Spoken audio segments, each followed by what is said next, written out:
UPI को लेकर NPCI यानी कि national payment corporation of India की तरफ से नया गाइडलाइन जारी किया गया है और इस गाइडलाइन के मुताबिक 1 अप्रैल 2025 से बहुत लोग जो है यूपीआई से पैसे ट्रांसफर नहीं कर पाएंगे या यूपीआई से पैसे रिसीव नहीं कर पाएंगे, यूं कह लीजिए तो उनके लिए यूपीआई बंद हो जाएगा। आखिर क्या कुछ गाइडलाइन में कहा गया है एनपीसीआई यानी कि national payment corporation of India की तरफ से, इस विषय में इस वीडियो में बताऊंगा मैं आपको। ये पूरे के पूरे गाइडलाइन अभी आप देख सकते हैं जो कि इंग्लिश में है। मैं आपको बारीकी से बहुत ही आसान भाषा में मैं आपको समझाने का प्रयत्न करूंगा, आप समझेंगे भी। देखिए, आप सभी को मालूम होगा कि एनपीसीआई 16 जुलाई 2024 को बैठक हुआ था इसका, और इसी में तय किया गया था कि बैंक और पेमेंट सर्विस प्रोवाइडर जो पीएसपी है, जैसे फोन पे, गूगल पे वगैरह है पेमेंट सर्विस प्रोवाइडर, तो इसको नियमित अंतराल पर अपने सिस्टम को अपडेट करना होगा, ये कहा गया था। और अब जो है बैंक और यूपीआई ऐप जो है हर हफ्ते मोबाइल नंबर की लिस्ट अपडेट करेगी ताकि गलत या असफल ट्रांजैक्शन को कम किया जा सके। और आइए जानते हैं कि आप लोगों को क्या ध्यान रखना है इसमें और एनपीसीआई की तरफ से क्या कुछ कहा गया है।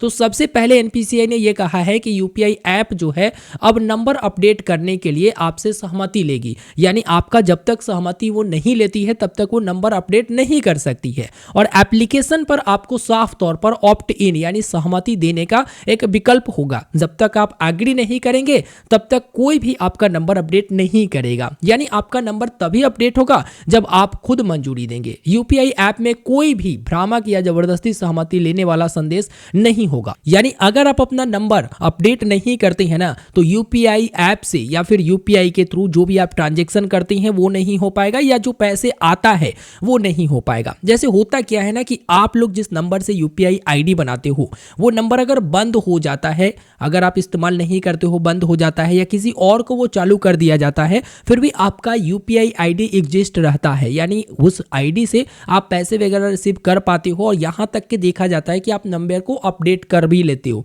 या फिर दूसरा बैंक अकाउंट दूसरे नंबर से खोलकर आप इस्तेमाल करने लगते हो और पहले वालों को छोड़ देते हो। तो इसी के लिए यहां पर ये सब चीजें बताई गई है। होता यह है कि हम लोग एक मोबाइल नंबर से यूपीआई एप्लीकेशन में अकाउंट बनाते हैं, उसका यूपीआई आईडी भी बनाते हैं और यूपीआई का इस्तेमाल भी करते हैं। लेकिन अगर आगे चलकर हम लोगों को बैंक अकाउंट में मोबाइल नंबर चेंज करना होता है तो यूपीआई एप्लीकेशन से पहले वाला जो मोबाइल नंबर है उसे डीएक्टिवेट या डी रजिस्टर नहीं करते हैं और नया जो मोबाइल नंबर बैंक अकाउंट में ऐड करते हैं उससे यूपीआई इस्तेमाल करने लगते हैं, यानी कि उससे यूपीआई एप्लीकेशन में अकाउंट बनाकर इस्तेमाल करने लगते हैं। और देखा जाता है कि पहले वाला जो बैंक अकाउंट में लिंक किए थे ना, वो भी वहां पर लिंक रहता है और नए वाले भी हम लोग अलग से लिंक करके इस्तेमाल करने लगते हैं। अच्छा, देखा यह भी जाता है कि अगर बहुत दिन तक आपका मोबाइल नंबर बंद रहेगा तो वो मोबाइल नंबर किसी और को जारी कर दिया जाता है, और जब वो मोबाइल नंबर अपने बैंक अकाउंट में लिंक करते हैं और जब यूपीआई एप्लीकेशन में अकाउंट बनाने जाती हैं तो उनका ऑलरेडी बताता है कि यूपीआई आईडी बना हुआ है। अगर उस यूपीआई आईडी पर कोई पैसा भेजता है तो वो लिंक्ड बैंक अकाउंट जो आपके साथ रहेगा उसमें वो पैसा चला जाता है। अब सामने वालों को क्या मिला? कुछ नहीं मिला। तो यहां पर यही चीज कहा गया है कि ऐसे जितने भी नंबर है जो यूज में नहीं है, ब्लॉक हो चुके हैं या किसी और को जारी कर दिया गया है, उसका यूपीआई आईडी तुरंत बंद करिए। और यूपीआई आईडी बंद होगा इसका मतलब जो है आप इस्तेमाल नहीं कर पाएंगे। अगर पुराने नंबर आपका चालू है तो ठीक है, कोई दिक्कत नहीं है, लेकिन अगर पुराने नंबर बंद हो चुके हैं तो पुराने नंबर को आप अपडेट कर सकते हैं। और बड़ी चीज ये है ना कि यूपीआई एप्लीकेशन वाले खुद से वो अपडेट नहीं करेंगे, आपको बताएंगे, इंफॉर्मेशन देंगे, या फिर आप जो है खुद ही अपडेट करना चाहो तो जब तक आपकी सहमति ना हो तब तक जो है कोई भी यूपीआई एप्लीकेशन या बैंक जो है यूपीआई में वो आपका नंबर अपडेट नहीं करेगा। तो यही चीज कहा गया है और इससे धोखाधड़ी बहुत रुकेगा दोस्तों। 31 मार्च 2025 तक सभी बैंकों और यूपीआई सर्विस प्रोवाइडर को इन गाइडलाइन का पालन करना पड़ेगा और 1 अप्रैल 2025 से उन्हें एनपीसीआई को मंथली रिपोर्ट भी देना होगा, जिसमें यह जानकारी शामिल होगा। और निम्नलिखित जो नीचे लिखा हुआ है